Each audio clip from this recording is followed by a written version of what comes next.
ಹಳೆಯ ಚಿನ್ನದ ಒಡವೆನ ಅಧಿಕ ಬೆಲೆಗೆ ಮಾರಬೇಕೆ? ಅಂದ್ರೆ ಆಟಿಕಾಗೆ ಕಾಲ್ ಮಾಡಿ 8880 ಅಟ್ಟಿಕಾ ಗೋಲ್ಡ್ ಕಂಪನಿ. ಚಿಕ್ಕಮಗಳೂರಿನಲ್ಲಿ ದೇಶದ್ರೋಹಿಗಳ ಅಟ್ಟಹಾಸ. ದೇಶ ವಿರೋಧಿ ಹಾಡಿಗೆ ಟಿಪ್ಪು ಕಟೌಟ್ ಅನ್ನ ಬಳಕೆ ಮಾಡಲಾಗಿದೆ. ಬುಧವಾರ ರಾಜ್ಯದಲ್ಲಿ ಈದ್ ಮಿಲಾದ್ ಹಬ್ಬ. ಹೀಗಾಗಿ ಚಿಕ್ಕಮಗಳೂರಿನಲ್ಲಿ ದೇಶದ್ರೋಹಿಗಳು ಅಟ್ಟಹಾಸ ಮೆರೆದಿದ್ದಾರೆ. ದೇಶ ವಿರೋಧಿ ಹಾಡಿಗೆ ಟಿಪ್ಪು ಕಟೌಟ್ ಅನ್ನ ಬಳಕೆ ಮಾಡಲಾಗಿದೆ.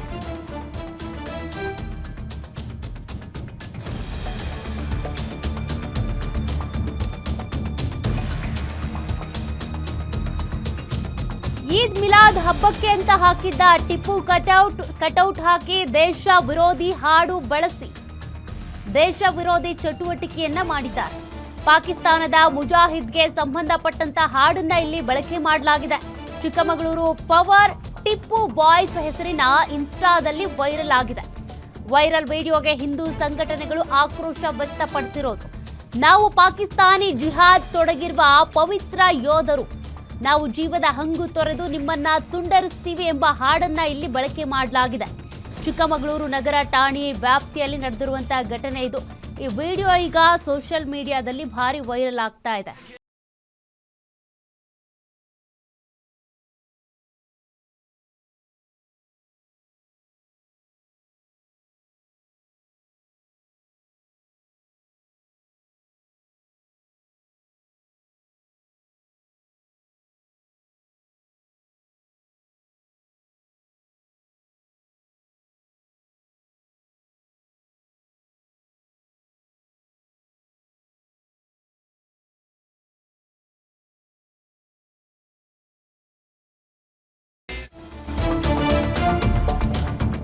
ಕಾಫಿ ನಾಡಿನ ಕಿಡಿಗೇಡಿಗಳ ವಿರುದ್ಧ ಮತ್ತಷ್ಟು ಆಕ್ರೋಶ ಹೆಚ್ಚಾಗ್ತಾನೆ ಇದೆ. ಮುಜಾಹಿದ್ದೀನ್ ಹಾಡು ಬಳಸಿದ್ದಕ್ಕೆ ಸುಮೋಟೋ ಕೇಸನ್ನ ದಾಖಲು ಮಾಡಿಕೊಂಡಿದ್ದಾರೆ. ನಗರ ಠಾಣಾ ಪಿಎಸ್ಐ ಧನರಾಜ್ ಅವರು ದೂರನ್ನ ಕೊಟ್ಟಿರೋದು. ಸದ್ಯ ಕೋಮು ಸೌಹಾರ್ದ ಕದಡುವ ರೀತಿ ಹಾಡು ಬಳಕೆ ಮಾಡಿರೋದ್ರಿಂದ ಸುಮೋಟೋ ಕೇಸ್ ದಾಖಲಾಗಿದೆ. ಧಾರ್ಮಿಕ ನಂಬಿಕೆಗೆ ಅಪಮಾನ ಮಾಡುವ ರೀತಿ ಹಾಡು ಹಾಕಿದ್ದಾರೆ. ಉದ್ದೇಶ ಪೂರ್ವಕವಾಗಿ ದ್ವೇಷ ಹರಡುವವರ ವಿರುದ್ಧ ಕ್ರಮ ತೆಗೆದುಕೊಳ್ಳಲಾಗುತ್ತೆ. ಕಾಫಿ ನಾಡಿನ ಕಿಡಿಗೇಡಿಗಳ ವಿರುದ್ಧ ಆಕ್ರೋಶ ಹೆಚ್ಚಾಗಿದ್ದು, ಮುಜಾಹಿದ್ದೀನ್ ಹಾಡು ಬಳಸಿದ್ದಕ್ಕೆ ಸುಮೋಟೋ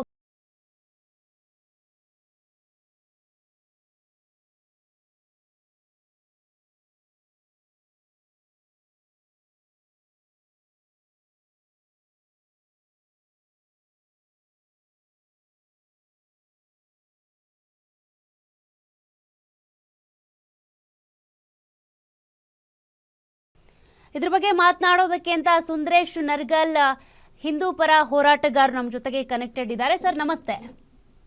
ನಮಸ್ಕಾರ ಸರ್, ಚಿಕ್ಕಮಗಳೂರಿನಲ್ಲಿ ನಡೆದಿರುವಂತಹ ಘಟನೆ ಬಗ್ಗೆ ನಿಮಗೆ ಗೊತ್ತಾಗಿದೆ, ಗಮನಕ್ಕೆ ಬಂದಿದೆ ಅಂತ ಅನ್ಕೊಳ್ತೀನಿ. ಖಂಡಿತ ಹೌದಾಗಿದೆ. ಚಿಕ್ಕಮಂಗ್ಳೂರಿಗಂತಲ್ಲ, ಈ ರಾಜ್ಯವನ್ನೇ ಅವರು ಈಗ ಸಂಪೂರ್ಣ ಇಸ್ಲಾಮಿಕ್ ಮಾಡ್ಲಿಕ್ಕೆ ಹೊರಟಿದ್ದಾರೆ. ಇವತ್ತು ಚಿಕ್ಕಮಂಗ್ಳೂರಿನ ಟಿಪ್ಪು ನಗರದಲ್ಲಿ ಪಾಕಿಸ್ತಾನ್ ಜಿಂದಾಬಾದ್ ಅಂತ ಕೂಡ ಹೇಳಿದ್ದಾರೆ. ಆಡಿಯೋ ಇನ್ನೂ ಸ್ವಲ್ಪ ಸಿಕ್ಕಿಲ್ಲ ನಮ್ಗೆ. ಪಾಕಿಸ್ತಾನ್ ಜಿಂದಾಬಾದ್ ಅಂತಾನು ಹೇಳಿದ್ದಾರೆ. ಆದ್ರೆ ಈ ದೇಶದ ಅನ್ನವನ್ನು ತಿಂದು, ಈ ರಾಜ್ಯದ ಅನ್ನವನ್ನು ತಿಂದು ಪಾಕಿಸ್ತಾನವನ್ನು ಬೆಳೆಸೋದು ಎಷ್ಟರ ಮಟ್ಟಿಗೆ ಸರಿ? ಆದ್ರೆ ಗೃಹ ಸಚಿವರಿಗೆ ನಾನೊಂದು ಸಲಹೆಯನ್ನು ಕೊಡ್ತೀನಿ. ನೀವು ದಿನನಿತ್ಯ RSS, ಬಜರಂಗ್ ದಳ, ಶ್ರೀರಾಮ್ ಸೇನೆ ಅಂತಕ್ಕಂಥ ನಿಮ್ ಬಾಯಿಲಿ ಬರ್ತಾ ಇದೆ. ಆದ್ರೆ ಪಾಕಿಸ್ತಾನ್ ಜಿಂದಾಬಾದ್ ಅಂತವುದು ಟಿಪ್ಪು ನಗರದಲ್ಲಿ ಪಾಕಿಸ್ತಾನ ಬಾವುಟಗಳನ್ನ ಹಾರಿಸುವಂತದ್ದು, ಈ ರೀತಿ ಮಾಡುವಂತದ್ದು ನಮ್ಮ ರಾಜ್ಯಕ್ಕೆ ಶೋಭೆ ತರಲ್ಲ ಅಂತ ಹೇಳ್ತಾ ಇದ್ದೀನಿ. ಇದನ್ನ ಏನಾದ್ರೂ ಈಗಲೇ ಪರಿಗಣಿಸಿ, ಯಾವುದೋ ಒಬ್ಬ ಆರೋಪಿನ ಬಂಧಿಸಿದಿರ ಅಷ್ಟೇನೆ, ಅಲ್ಲಿ ಸಾವಿರಾರು ಜನ ಇದ್ದಾರೆ. ಟಿಪ್ಪು ನಗರ ಅಂದ್ರೆ ಒಂದು ಸಂಪೂರ್ಣ ಒಂದು ಪಾಕಿಸ್ತಾನ ಇದ್ದಂಗೆ ಚಿಕ್ಕಮಗಳೂರು ಜಿಲ್ಲೆಯಲ್ಲಿ. ಆದ್ರೆ ಒಬ್ಬನ್ನ ಮಾತ್ರ ಬಂಧಿಸಿ ಕಣ್ಣೊರೆಸುವ ತಂತ್ರವನ್ನು ಮಾಡ್ತಾ ಇದ್ದಾರೆ. ಪ್ರತಿಯೊಬ್ರು ಅಲ್ಲಿರುವಂತ ಎಲ್ಲರ ಮೇಲೂ ಕೂಡ ಕೇಸ್ ಹಾಕ್ಬೇಕು, ಬಂಧಿಸಬೇಕು. ಇಲ್ಲದಿದ್ರೆ DC ಆಫೀಸ್ ಚಲೋ, ಇಲ್ಲ ಚಿಕ್ಕಮಗಳೂರು ಬಂದ್ ಕರೆಯನ್ನು ಶ್ರೀರಾಮ್ ಸೇನೆ ಸಂಘಟನೆ ಕೊಡ್ತದೆ. ಸರ್, ಯಾಕೆ ಈ ರೀತಿಯ ಘಟನೆ ನಡೀತು ಅಂತ? ಆ ಸಂದರ್ಭದಲ್ಲಿ ಯಾರು ಅಲ್ಲಿ ಪೊಲೀಸರು ಇರ್ಲಿಲ್ವಾ, ಭದ್ರತೆ ಇರ್ಲಿಲ್ವಾ, ತಡೆಯೋದಕ್ಕಾಗ್ಲಿಲ್ವಾ? ಇವತ್ತಿನ ಗೃಹ ಮಂತ್ರಿಯವರಿಗೆ ಪೊಲೀಸ್ ಅವರ ಬಗ್ಗೆ ಯೋಚನೆ ಇಲ್ಲ. ಇವತ್ತು ಸರ್ಕಾರ ನಡೆಸೋದು ಅವರಿಗೆ ಮುಸ್ಲಿಮ್ಸ್ ಅವರ ತುಷ್ಟೀಕರಣ. ಅವರಿಗೆ ವೋಟ್ ಬ್ಯಾಂಕಿಗೋಸ್ಕರ ಈ ದೇಶವನ್ನು ಅಡವಿಟ್ರು ಕೂಡ ರಾಜ್ಯದಲ್ಲಿ ಕಾಂಗ್ರೆಸ್ ಪಕ್ಷ ಕೇಳಲ್ಲ ಇವತ್ತು. ಆದ್ರೆ ಅಲ್ಲಿ ಪೊಲೀಸ್ ಇದೆ, SP ಇದೆ, ಎಲ್ಲವೂ ಇದೆ. ಆದ್ರೆ ಅವರ ಮೇಲೆ ಕೂತಂತ ಗೃಹ ಮಂತ್ರಿನೇ ಸರಿಯಾಗಿಲ್ವಲ್ಲ. ಈ ಅಲ್ಲ ರಾಜ್ಯದ ಸರ್, ಈಗ ಆ ಒಂದು ಘಟನೆ ನಡೆಯೋ ಸಂದರ್ಭದಲ್ಲಿ ಆ ಘಟನೆ ಆಗುವಾಗ ಈಗ ಗೃಹ ಮಂತ್ರಿನೇ ಬಂದಿರಲ್ಲ, ಬಟ್ ಅಲ್ಲಿರೋ ಪೊಲೀಸರಿಗಾದ್ರೂ ಅರಿವಿರ್ಬೇಕಲ್ಲ, ಯಾವ ಹಾಡನ್ನ ಬಳಕೆ ಮಾಡ್ತಿದ್ದಾರೆ, ಯಾವ ಕಟ್ಔಟ್ ಇದು, ಅದ್ರ ಬಗ್ಗೆ ಅವ್ರಿಗೆ ಗೊತ್ತಾಗ್ಲಿಲ್ವಾ ಅಂತ ನೀವ್ಯಾರು ಅಲ್ಲಿ ಪ್ರಶ್ನೆ ಮಾಡ್ಲಿಲ್ವಾ? ನಮಗೆ ಸ್ವಲ್ಪ ತಡವಾಗಿ ಬೆಳಕಿಗೆ ಬಂದಿರುವಂತದ್ದು. ಪೊಲೀಸ್ ಅಧಿಕಾರಿಗಳು ಮತ್ತೆ ಸ್ಥಳೀಯರು ಎಲ್ಲರೂ ಕೂಡ ಅಲ್ಲಿ ಇದ್ದಾರೆ. ಆದ್ರೆ ಇವತ್ತಿನ ಸರ್ಕಾರಕ್ಕೆ ಭಯ ಬಿದ್ದು ಪೊಲೀಸ್ ಅಧಿಕಾರಿಗಳು ಕೂಡ ಆ ರೀತಿ ತಡೆಯುವಂತದ್ದಾಗಿಲ್ಲ. ಮತ್ತೆ ಈಗಿನ ಅಧಿಕಾರಿಗಳಂತೂ ಸಂಪೂರ್ಣ ಭ್ರಷ್ಟರಾಗಿದ್ದಾರೆ. ಈ ರೀತಿ ವಿಚಾರಗಳು ಬಂದಾಗ ತಡಿಬೇಕಾಗಿತ್ತು. ಯಾಕೆ ತಡಿತಾ ಇಲ್ಲ ಅಂತಕ್ಕಂಥದ್ದು ನನಗೆ ಗೊತ್ತಾಗ್ತಾ ಇಲ್ಲ. ಇವತ್ತು ಪೊಲೀಸ್ ಇಲಾಖೆ ನಿಜವಾಗಿ ಒಳ್ಳೆ ಕೆಲಸವನ್ನು ಮಾಡಿದ್ರೆ ಈ ರೀತಿ ಆಗಲ್ಲ. ಕೇವಲ ವಿಧಾನಸೌಧ ಆಯ್ತು, ಚಿಕ್ಕಮಂಗ್ಳೂರು ಆಯ್ತು, ಮಂಡ್ಯ ಆಯ್ತು, ಶಿವಮೊಗ್ಗ ಆಯ್ತು, ಇವರು ಎಲ್ಲಾ ಕಡೆನೂ ಪಾಕಿಸ್ತಾನ ಬಗ್ಗೆನೇ ಮಾತಾಡ್ಕೊಂಡು ಪಾಕಿಸ್ತಾನನೇ ಹೋಳ್ಕೊಂಡು ಹೋಗೋದಾದ್ರೆ ಇವ್ರು ಭಾರತದಿಂದ ಆಚೆ ಹೋಗ್ಲಿ ಅಂತ ಹೇಳೋದು ನಾನು. ಇಲ್ಲಿರುವ ಮುಸ್ಲಿಮ್ಸರಿಗೆ ಯಾಕೆ ಬೇಕು, ಮತ್ತೆ ಭಾರತ ದೇಶ ಯಾಕೆ ಬೇಕು ಇವರಿಗೆ? ಇವರು ಪಾಕಿಸ್ತಾನನ ಪ್ರೀತಿಸೋದಾದ್ರೆ ನಮ್ಮ ದೇಶದಲ್ಲಿ ಯಾಕೆ ಇರ್ಬೇಕು ಇವರು? ಹಾಗಾಗಿ ಅಧಿಕಾರಿಗಳಿಗೆ ಹೇಳ್ತೀನಿ, ನೀವು ಇದನ್ನ ನಿರ್ಲಜ್ಜ ವಹಿಸಬಾರ್ದು.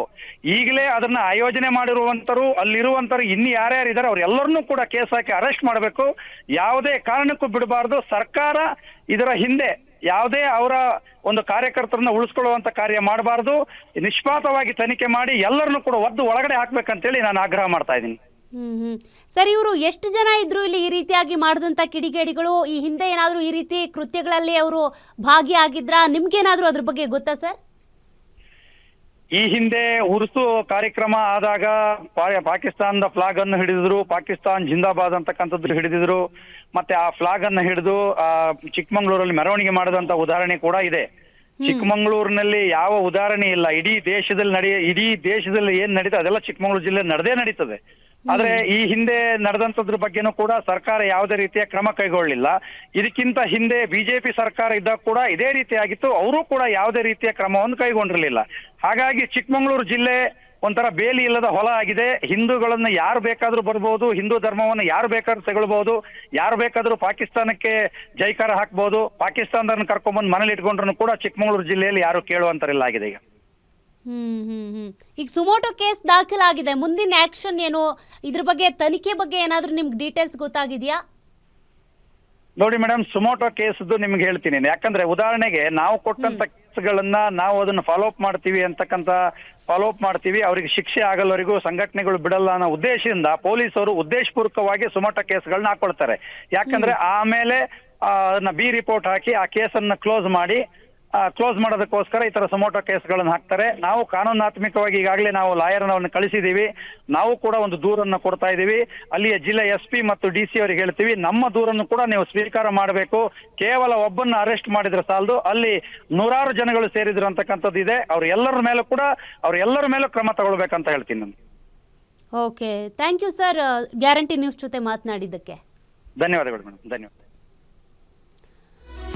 ಚಿಕ್ಕಮಂಗ್ಳೂರಿನಲ್ಲಿ ನಡೆದಿರುವಂತಹ ಘಟನೆಗೆ ಸಂಬಂಧಪಟ್ಟಂತೆ ಸುಮೋಟೋ ಕೇಸ್ ಹಾಕೊಂಡಿರೋದೇ ಅವರನ್ನ ಬಚಾವ್ ಮಾಡೋದಕ್ಕೆ ಅನ್ನೋ ರೀತಿಯಲ್ಲಿ ಸುಂದರೇಶ್ ಅವರ ಅಭಿಪ್ರಾಯ ಇತ್ತು. ನೋಡೋಣ ಮುಂದಿನ ದಿನಗಳಲ್ಲಿ ಇದಕ್ಕೆ ಸಂಬಂಧಪಟ್ಟಂತೆ ಯಾವ ರೀತಿ ಆಕ್ಷನ್ ಆಗುತ್ತೆ, ಪೊಲೀಸರು ಯಾವ ರೀತಿ ಆಕ್ಷನ್ ತೆಗೆದುಕೊಳ್ತಾರೆ ಅಂತ.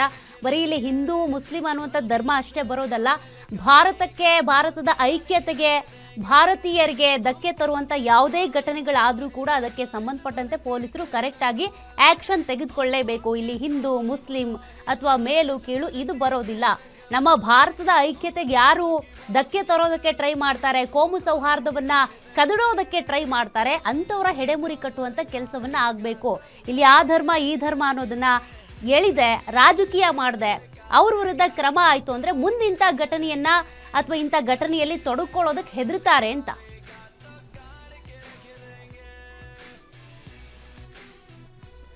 ನೋಡಿ, ಈಗ ಧಾರ್ಮಿಕ ನಂಬಿಕೆಗೆ ಧಕ್ಕೆ ತರುವಂತ ಕೆಲಸ ಮಾಡಿದ್ದಾರೆ ಅನ್ನುವಂತ ಕಾರಣಕ್ಕೆ ಸದ್ಯಕ್ಕೆ ಸುಮೋಟೋ ಕೇಸ್ ಏನೋ ದಾಖಲಾಗಿದೆ. ಆದ್ರೆ ಮುಂದೇನು ಆಕ್ಷನ್? ಈ ರೀತಿ ಸೋಷಿಯಲ್ ಮೀಡಿಯಾದಲ್ಲಿ ವ್ಯೂಸ್ಗಾಗಿನೋ ಅಥವಾ ನಮ್ಮ ಹವಾ ಇಲ್ಲಿ ನಡೆಯುತ್ತೆ ಅನ್ನುವಂಥ ಕಾರಣಕ್ಕಾಗಿನೋ ಅನೇಕರು ಖಡ್ಗ ಜಳಪಿಸೋದನ್ನ, ಲಾಂಗು ಮಚ್ಚು ಜಳಪಿಸೋದನ್ನು ಕೂಡ ನಾವು ಅನೇಕ ಹಬ್ಬಗಳಲ್ಲಿ ಗಮನಿಸಿದ್ದೀವಿ.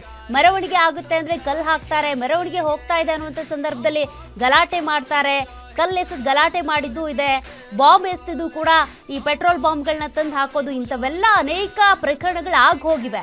ಬಟ್ ಈಗಲೂ ಕೂಡ ಪ್ರಿಯಾಂಕ್ ಖರ್ಗೆ ಅವರು ಗೃಹ ಸಚಿವರಾದ ನಂತರ ತೆಗೆದುಕೊಂಡಂತ ಆಕ್ಷನ್ನೇ ಒಂದಷ್ಟು ಸಂಘಟನೆಗಳ ಹೆಸರಲ್ಲಿ ಯಾರಾದರೂ ದೌರ್ಜನ್ಯ ಮಾಡಿದ್ರೆ, ನೈತಿಕ ಪೊಲೀಸ್ ಗಿರಿಯನ್ನ, ಗೂಂಡಾಗಿರಿಯನ್ನ ಮಾಡಿದ್ರೆ ಅವರ ವಿರುದ್ಧ ಕಟ್ಟುನಿಟ್ಟಿನ ಆಕ್ಷನ್ ಆಗುತ್ತೆ ಅಂತ. ಅದು ಬರೀ ಕೆಲ ಸಂಘಟನೆಗಳಿಗೆ ಮಾತ್ರ ಸೀಮಿತ ಆಗದೆ ಈ ರೀತಿ ಯಾರೆಲ್ಲ ಮಾಡ್ತಾರೆ, ದೇಶದಲ್ಲಿ ಕೋಮು ಸೌಹಾರ್ದ ಕದಡೋ ನಿಟ್ಟಿನಲ್ಲಿ ಏನೆಲ್ಲ ಮಾಡ್ತಾರೆ, ದೇಶದ್ರೋಹಿ ಕೆಲಸಗಳನ್ನ ಮಾಡ್ತಾರೆ, ಅದರಲ್ಲಿ ಹಿಂದೂ, ಮುಸ್ಲಿಂ ಅಥವಾ ಕ್ರಿಶ್ಚಿಯನ್ ಯಾವ ಧರ್ಮನೂ ಕೂಡ ನೋಡಬಾರ್ದು. ಅದು ಯಾವ ಧರ್ಮದವರೇ ಆಗಿರಲಿ, ಭಾರತದ ಐಕ್ಯತೆಗೆ, ನಾವು ಭಾರತೀಯರು ಅನ್ನುವಂಥ ಭಾವನೆಗೆ ಧಕ್ಕೆ ತರುವಂಥ ಕೆಲಸವನ್ನ ಯಾರು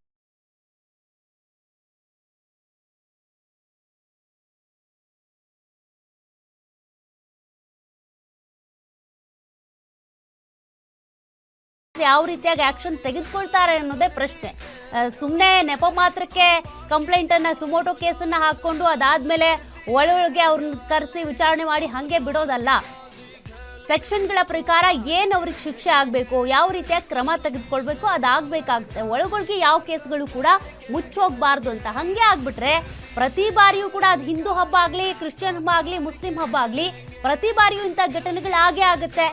ಅವರವರ ಧಾರ್ಮಿಕ ಕೇಂದ್ರಗಳ ಎದುರುಗಡೆಗೆ ಮೆರವಣಿಗೆ ಹಾದು ಹೋಗುವಂಥ ಸಂದರ್ಭದಲ್ಲಿ ಇಂಥ ಘಟನೆಗಳು ಆಗ್ತಾನೆ ಇರುತ್ತೆ. ಅದಕ್ಕೆ ಯಾವಾಗ ಕಡಿವಾಣ ಅಂತ